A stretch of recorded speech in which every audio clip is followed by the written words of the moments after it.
The bottom left corner of the frame is severely deformed, so for phones that were heavily dropped or run over by a car like this one, is it still worth repairing?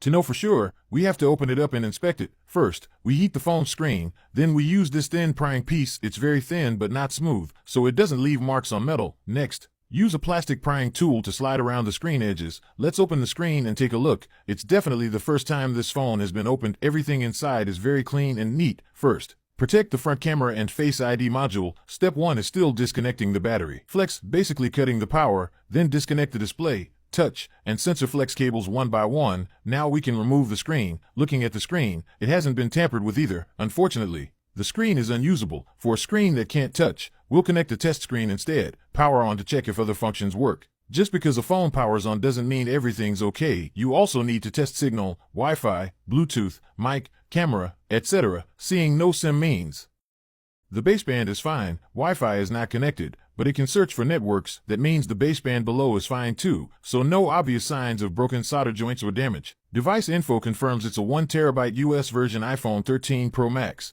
The screen gives a pop-up with no true tone. Let's now test camera and Face ID. Seeing natural light in yellow means Face ID is working. Luckily, aside from the screen and frame, everything else works fine. Let's remove the test screen. Look at the force point on the phone. It's at the vibration motor, lower left, so the motherboard and camera weren't pressured. Disconnect everything from the motherboard, external flex cables. Then unscrew 2 large screws securing the board. Disconnect the power button flex, bottom antenna, and charging flex. Remove the SIM tray. But the board can't be taken out yet because US versions have mmWave antennas. To remove the mmWave antenna and board, you need to remove vibration motor, speaker, and battery.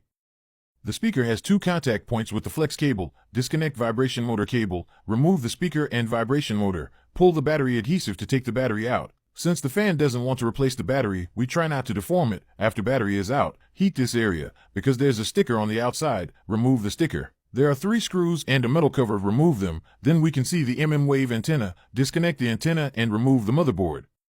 Here's the mmWave antenna. It's soldered to the back of the board, only on US models. Chinese versions don't have this antenna. Most important, check all 4 sides of the board for bends or cracks. Because it's a dual-layer motherboard, very lucky, there's no bending. Let's remove the earpiece and front-facing Face ID module. The earpiece has a screw that requires removing the rear camera first. Remove the screw, remove the metal cover on the rear camera, take out the rear camera and protect it. Now remove the earpiece. Then remove the front-facing Face ID module. Don't forget the LiDAR module. It's also encrypted, unique to each phone. Now we've removed all internal encrypted critical parts. The fan shows a genuine dismantled original housing. Remove the LiDAR on that housing. Install the fan's original LiDAR back. Install the Face ID module and earpiece. Reinstall the rear camera. Remove the vibration motor and speaker from the new frame. Install the fan's original vibration motor and speaker. After cleaning, clean the motherboard too. Now reinstall the motherboard and mmWave antenna. Attach the mmWave antenna and screw it back. Reattach the sticker. Clean the internal housing again. Apply new adhesive to the fan's battery. Reinstall the battery. Screw down the motherboard. Clean off old adhesive from the frame edges. For phones crushed or run over, if the motherboard is deformed and other parts are damaged, and it holds no important data or value, we usually don't recommend repair. If the board, frame, camera, battery, and screen are all bad, it's basically all broken, we don't suggest fixing it. Clean everything thoroughly. Apply new waterproof adhesive. Take out a brand new original screen. Apple's original parts come in plain white boxes with a new screw kit inside. Peel off screen's protective film. Install the screen. Use the screen's new screws for installation. Attach display and touch cables. Lastly, reconnect the battery. Clean again. Peel off waterproof adhesive's protection.